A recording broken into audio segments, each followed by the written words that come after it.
Hello and welcome to the Duke of Scopy studios here in Geneva. Today's topic is the UK elections. What was the result and what is now in store for the UK? I'm joined today by Dougal Thomson.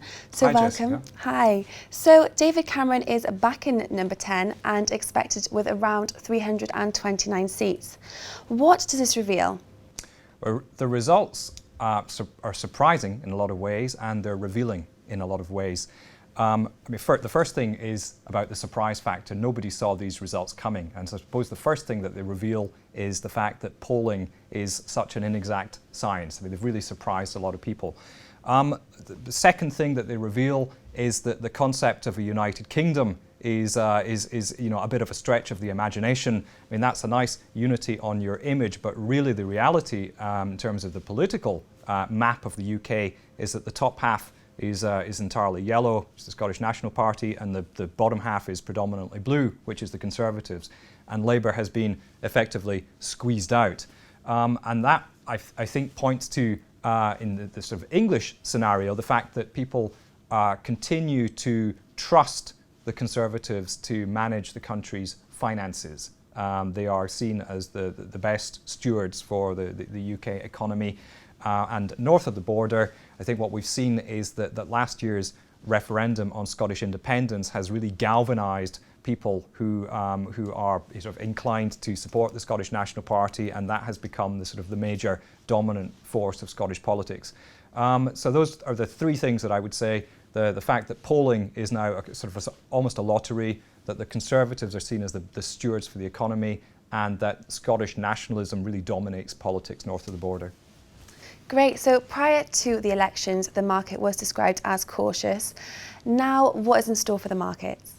Well, the markets were cautious for good reason, because they were thinking back 4 years ago to the last UK election, when there was complete uncertainty at the outcome, and we spent an extended period of time witnessing horse trading going on between the main political parties before a ruling coalition emerged.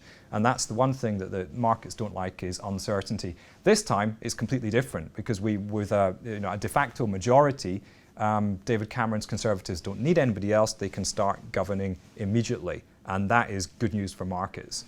But I think markets are preoccupied by a more longer term scenario, which is that part of a main plank of the Conservatives' manifesto was to hold a referendum on taking the UK out of the European Union, which they are now presumably going to do in 2017.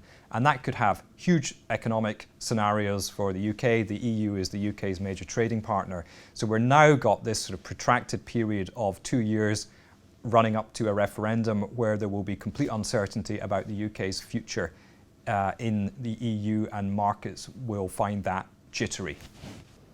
So what can we expect from David Cameron? I think this Conservative administration is going to look and feel very different from the governing coalition that we've had for the last 4 years. First, it will be just Conservatives, so they don't need any other parties, which on the face of it, should make their life easier. But the reality is that his majority is wafer thin. We're talking about one MP could make the difference. And what that means is that the backbench Tory MPs will suddenly find that they've got a lot more power and influence over the party than they did during the coalition era. So that the Parliament is going to look and feel very different. Also the fact that the Liberal Democrats, which were the third force in British politics, have been decimated. And we're now going to have 56 Scottish National member MPs in Parliament. So a lot of time will be taken up by them. They will have the opportunity to speak much more in Parliament and get almost a disproportionate share of the attention and the talking time onto Scotland. So Westminster is going to be a very different place. The Tories, what they hope to do is to balance the budget, and in fact to run a budget surplus by the end of this Parliament.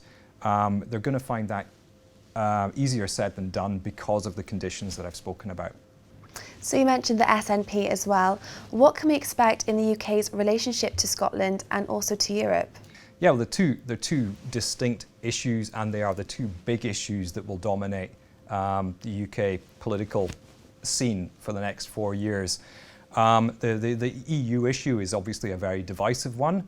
There is a strong back support for taking the UK out of Europe, as witnessed by the fact that the UK Independence Party polled about 13% in the polls yesterday, which by any definition is, that's a sizable chunk of people. So that will be the debate about whether or not Britain should stay in the EU will really dominate, political discussion over the next 2 years. And what time we're not spending talking about that, we'll probably be talking about the relationship between Scotland and the rest of the United Kingdom. As I said at the beginning, we've got these now two very distinct and different political realities north and south of the border.